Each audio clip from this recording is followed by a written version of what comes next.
vamos falar sobre Como Treinar Seu Dragão 3, final épico da maior trilogia de animação já feita até hoje.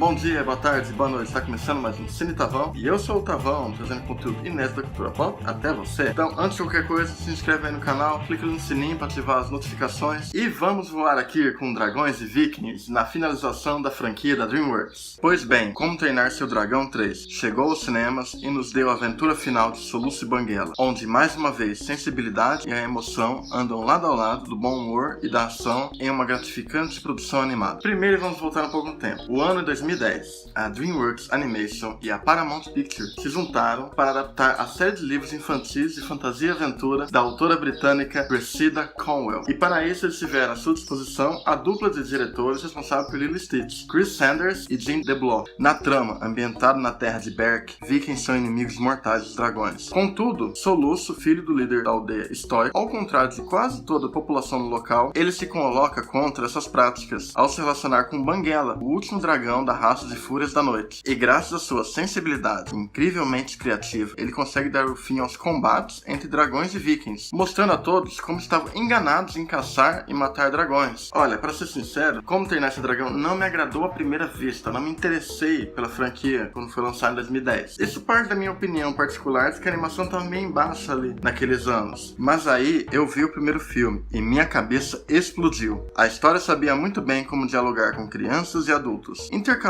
um bom nível de ação com a dose equilibrada de desenvolvimento de personagem, drama emocional e esbanjando carisma para seus personagens. O filme ainda tem uma sacada genial que basicamente aponta o dedo para toda a masculinidade tóxica da nossa sociedade e começa a nos mostrar como às vezes nós exaltamos certos comportamentos errados como certos e menosprezamos qualidades que deveriam ser mais valorizadas. Passaram alguns anos então, chegamos em 2014 e chegou a continuação Como Treinar Seu Dragão 2. 5 anos após convencer os habitantes do seu vilarejo que os dragões não devem ser combatidos, Soluço convive com seu dragão Fúria da Noite. Entre viagens pelos céus e corridas de dragões, Soluço descobre uma caverna secreta, onde centenas de novos dragões vivem. O local é protegido por Valka, mãe de Soluço, que foi afastada do filho quando ele ainda era um bebê. Juntos, eles precisarão proteger o mundo que conhecem do perigoso Drago Sangue Bravo, que deseja controlar todos os dragões existentes. E nossa, se o primeiro filme foi tirar o fôlego, esse segundo eu não sou capaz de encontrar nenhum defeito. O design nesse filme se tornou ainda mais arrojado, ainda mais refinado, com ainda mais detalhes na produção animada. Ele ainda consegue expandir seu universo em questão de escala, de aventura e de mundo. Ele capricha ainda mais na ação e a história ainda consegue falar sobre um amadurecimento do Soluço. Essa é uma obra sobre a transição da adolescência para a vida adulta. É sobre aceitar quem você é, descobrir quem você é. Então, como podem ver, não havia como baixar meu hype para Como Treinar Seu Dragão 3. Eles precisavam entregar para mim algo, no mínimo, memorável. E não é que conseguiram? Falemos então da trama do terceiro capítulo. Na história, Soluço busca realizar seu grande sonho de encontrar um lar pacífico, onde os dragões possam viver em segurança. Contudo, Banguela descobre uma companheira, uma Fúria da Luz. Mas quando o perigo começa a rondar o lar deles, a dupla Banguela e Soluço será testada e precisará tomar decisões difíceis para salvar suas espécies. Vamos começar pelo roteiro então. Soluço, Astrid e Banguela, sua trupe de amigos e parceiros vikings, né? Eles passam seus dias como cavaleiros dragões. O que eles fazem? Eles libertam dragões que são aprisionados ou vão ser vendidos em mercados escravos e tal. Todo esse mercado negro. Eles meio que vão dando fim a tudo isso. A primeira cena do filme já mostra isso. Em uma sequência formidável ali, que depois eu falo mais detalhes aqui. Contudo, essa coisa de vir, libertar dragões, colocar dragões em Berk, tá gerando uma superpopulação ali no reino de Berk. O próprio Bocão, né? Que é o personagem que agia comigo como um tio, né? Do Soluço. Aqui ele ganha um papel ainda maior, instruindo o Soluço a melhor forma dele governar. Porque agora o Soluço é o líder da aldeia, basicamente um jovem adulto ali na história, e ele precisa tomar decisões certas. E existe todo um conselho de personagens importantes, né, que estão ali, a Valka, a Astrid, o Bocão, e um personagem que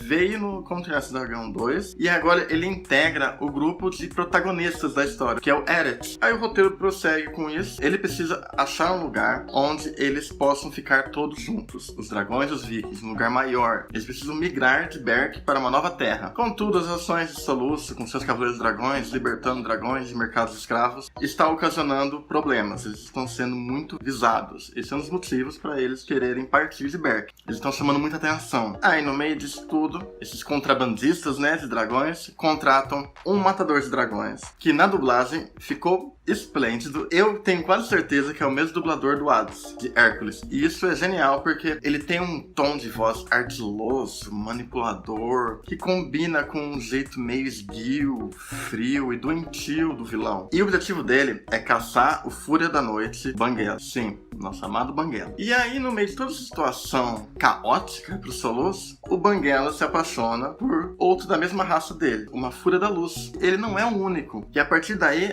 toda essa história começa a se desenrolar. O que acontece nesse filme? Soluço, ele quer viver dessa forma, ele quer continuar vivendo dessa forma. Mas os humanos são gananciosos. Ele aprendeu no 2 que não tem como ele mudar a cabeça do mundo inteiro. Tem pessoas que sempre serão daquela forma. Como ele diz no segundo filme, eu não sou o guerreiro que meu pai era e também não sou o pacificador que eu pensei que eu fosse. Ele não é um completo pacificador, ele entra em combate. Mas ele visa ter o mínimo ou nenhuma vítima. Ele prega a paz, mas se for preciso, ele entrará em guerra e ele fará de tudo para que ninguém seja uma vítima das consequências dessa guerra. E isso é o que torna esse personagem tão empático, tão interessante, profundo, imensamente humano. Ele é um personagem totalmente humano. E isso é incrível. Isso é incrível. Isso percorre toda a franquia. E aqui é uma conclusão da jornada que ele fez lá no primeiro filme. Você percebe isso ao longo da história. Existem paralelos, você vê que é um ciclo a formação que ele teve. Ele, no meio de toda a situação de ter que lidar com a possível despedida do Banguela, porque ele está assim, interagindo com o seu lado selvagem. E no meio de toda a situação de caos, ele quer buscar um mundo escondido de dragões. Uma lenda antiga que o pai dele falou pra ele, que ele acredita ser real. E talvez lá é a esperança para o final de tudo isso.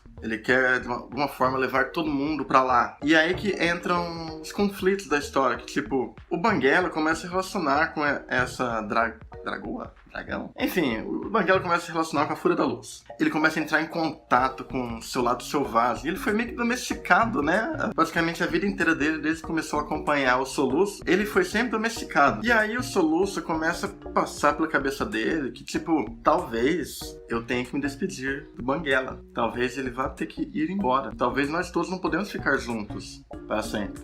Ele até toma algumas atitudes, uns pensamentos um tanto egoístas, mas você entende que ele ama Banguela. Outro ponto que eu acho muito interessante no filme é a forma como o relacionamento Soluço com Astrid retoma pontos lá do começo da trilogia, né? Lá no primeiro filme. Mostra a evolução de como ela sempre foi uma grande parceira pra ele. Ela sempre apoiou ele em tudo. Às vezes ele fica tão fechado nele em Banguela que ele não percebe um sentimento verdadeiro ali entre os dois, de parceria e de união, e de amor entre os dois. Eles tocam nos pontos muito profundos ali dessa relação. Apesar de ficar em segundo plano, já que a relação do Banguela com o Soluço é o que fica em primeiro plano na história, isso contribui absurdamente para a narrativa e para o desenvolvimento dos personagens. Como Ter Nasce o Dragão é uma grande metáfora para a vida. É uma metáfora sobre escolhas que fazemos, sobre amadurecer, sobre as pessoas que nós queremos ser, as pessoas que nós seremos o resto das nossas vidas. E é também uma história sobre amor e perda. E é sobre isso que fala esse filme. Porque ele acaba tendo que voltar num ciclo ali que coloca ele na mesma situação que ele estava lá no primeiro filme. Isso parte de muito do comportamento do Soluço. Não só ele, né? Quanto todos os outros vikings ficaram muito dependentes dos dragões. Eles precisam aprender. Chega um ponto ali na história que eles precisam se bastar sem os dragões para salvar todos. E isso é feito de uma forma muito inteligente no roteiro. Com a direção certeira de Indeblow, que também contribui muito bem para essa narrativa. E claro, eu não poderia esquecer, né?